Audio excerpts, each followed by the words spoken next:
TDP senior నేత బొండా ఉమ కోడలు ఒక హత్య కేసులో ఆమె పైన కేసు నమోదైంది. అసలు వివరాల్లోకి వెళ్తే ఆమె పేరు మీద కేసు నమోదవటం ఏంటి, అసలు ఏంటనేటువంటి విషయాల్లోకి కనుక వెళ్ళినట్లయితే ఆళ్లగడ్డ రాజకీయం అందరికీ తెలిసిందే. అయితే ఆళ్లగడ్డలో నిన్న టీడీపీ సీనియర్ నేత ఏవి భాస్కర్ రెడ్డి అలాగే ఆయన భార్య శ్రీదేవి మీద జరిగినటువంటి దాడిలో ఆమె మృతి చెందడం జరిగింది.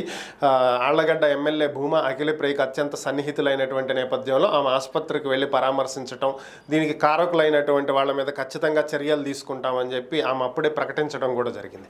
అసలు ఈ కథ వెనకాల ఒకసారి మనం పరిశీలించినట్లయితే ఇదే టీడీపీ పార్టీకి చెందినటువంటి ఉమ్మడి కర్నూలు జిల్లాలో సీనియర్ టీడీపీ నేత ఏవి సుబ్బారెడ్డి గతంలో చంద్రబాబు బస్సు యాత్ర టైంలోను, లోకేష్ పాదయాత్ర టైంలో కూడా ఏవి సుబ్బారెడ్డి అలాగే అఖిలప్రియ వీళ్ళకి సంబంధించినటువంటివి వార్తలు వచ్చాయి, కొన్ని గొడవలు ఇవన్నీ మనం చూసాం. సో ఇప్పుడు ఏవి సుబ్బారెడ్డి, ఏవి భాస్కర్ రెడ్డి, ఏవి గోపాల్ రెడ్డి వీళ్ళంతా ఫ్రెండ్స్, అన్నదమ్ములు, దాయాదులు. సో అయితే ఇందులో భాస్కర్ రెడ్డి కుటుంబానికి మిగిలినటువంటి ఇద్దరి కుటుంబాలకి పడట్లేదు. ఈ నేపథ్యంలోనే దాడులు జరిగాయని, దీనికి కారణం వీళ్ళే అని చెప్పి భాస్కర్ రెడ్డి ఫ్యామిలీ ఇటు ఏవి సుబ్బారెడ్డి, ఆయన ముగ్గురు కూతుళ్ళు అయినటువంటి ఏవి జస్మితారెడ్డి, చరిష్మారెడ్డి, జాహ్నవి రెడ్డి అందరి మీద కేసులు పెట్టేశారు.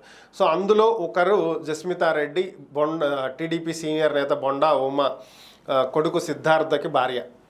సో వాళ్ళది లవ్ మ్యారేజ్. ప్రస్తుతం వాళ్ళిద్దరూ యుఎస్లో ఉంటున్నారు, ఇక్కడ లేరు. అయినా కూడా ఈ హత్యలో వారి ప్రమేయం ఉంది అని చెప్పి ఎంటైర్ ఫ్యామిలీ మీద కేసులు పెట్టేశారు.